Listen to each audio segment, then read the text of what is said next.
So you're asked to bid on a project, you send in your bid, and after you send in your bid, you realized you bid too low. You didn't ask for enough. So what do you do? Are you tired of the endless stream of fantasy marketing and vanity metrics? Yeah, so am I. My name is James Patrick, and I'm an internationally published photographer, media specialist, and marketing strategist. As a creative entrepreneur, I face the same exact frustrations you have, being bombarded by generic advice that promises success but never lives up to the hype. We need to move beyond the posturing, beyond the facade, beyond the image to navigate the unique challenges we face as creatives. Together, we're going to dive into real stories, real strategies, and the real work that can lead to the real results. This is the Beyond the Image podcast. What is going on? And thank you so much for tuning to this or latest episode of the Beyond the Image podcast. I'm either you can take some time to get some information, get a little inspiration to help you in your creative entrepreneurial journey. So, a prospective client wants to know your pricing for a upcoming project, and either intentionally or unintentionally, they do not give you all of the information you need to accurately prepare an estimate, an accurate bid. So in a rush, you provide a price, but eventually you learn that the work that's being asked of you is far more than you expected, and that you underpriced yourself, that you undervalued your bid. So what do you do in this scenario? I mean, the hindsight answer, and I understand this is hindsight. The hindsight answer is you keep a list of questions, keep it by your computer, save it as a note on your computer, as a note as your phone, that you ask every single prospective client, regardless of the size or scope of the project. You ask them all the same questions so you can get an accurate scope of what you are going to be bidding on before you bid on it. And if a client seems concerned that you're asking a lot of questions, that's a red flag. And if a client is bothered that you're asking a lot of questions, that is also a red flag. They should be willing to give you the information. Even if they don't know, you can still get some better understanding of the scope prior to you setting an estimate.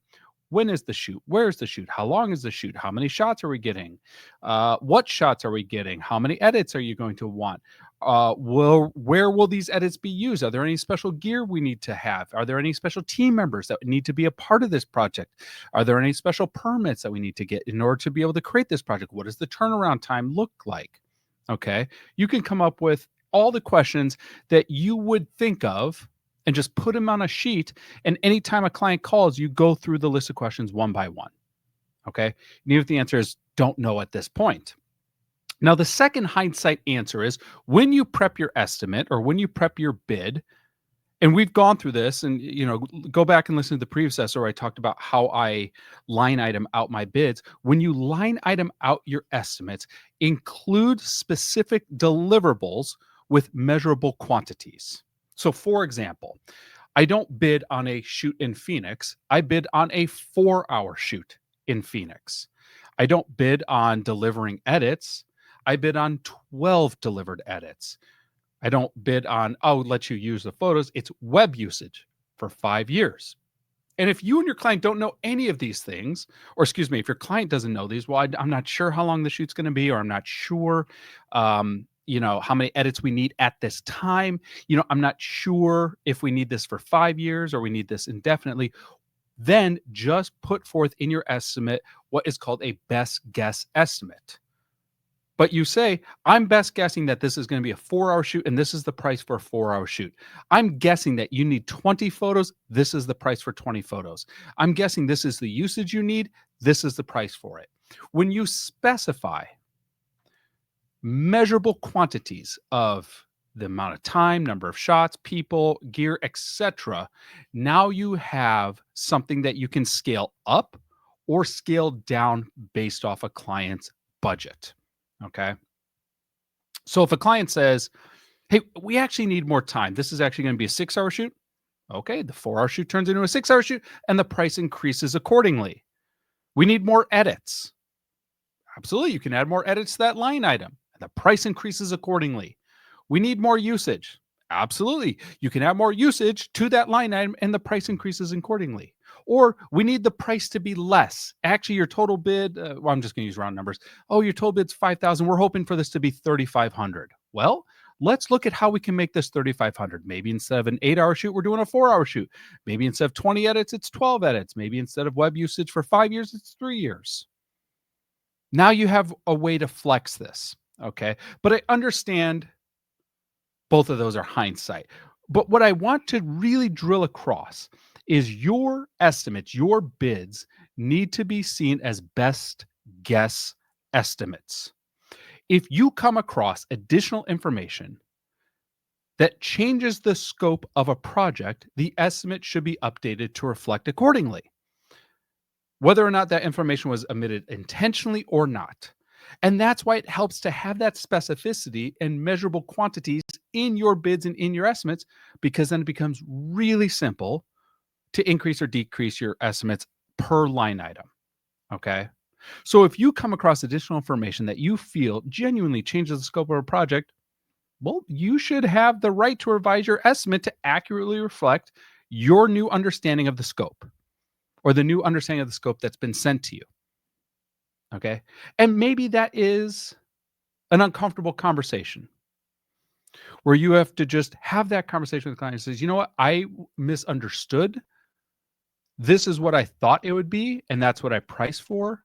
This is how I feel it could be reflected. But if you feel the client was actually fully transparent and gave you all the details you needed, but you, whether it was imposter syndrome or you just weren't thinking clearly, or any of the other myriad of reasons, you just underbid or undervalued or underpriced yourself. Well, in that case, you had all the information.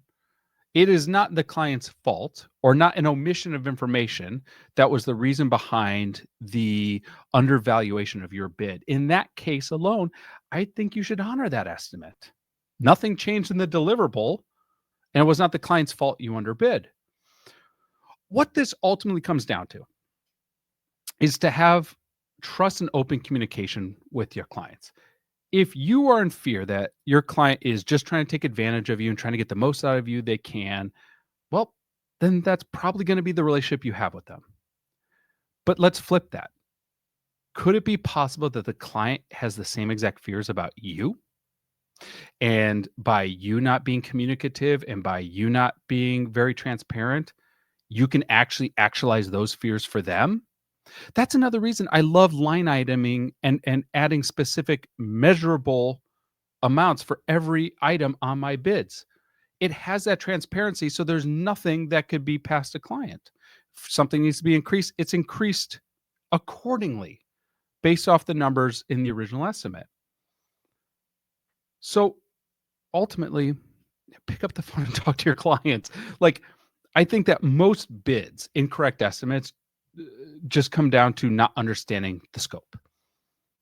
And not understanding the scope just comes down to a lack of clear communications. So we as business owners, we need to be afraid to stop talking about money. This is our businesses. We need to treat them like our businesses. If a client is asking you for a bid or for an estimate, they clearly understand that this is something you do professionally. Be open to having that conversation with them. Hopefully this helped add some clarity in how you are prepping your bids. Like I mentioned, I have another whole episode where I break down bids and talk about how to construct bids that hopefully can help you win more work. Check that out.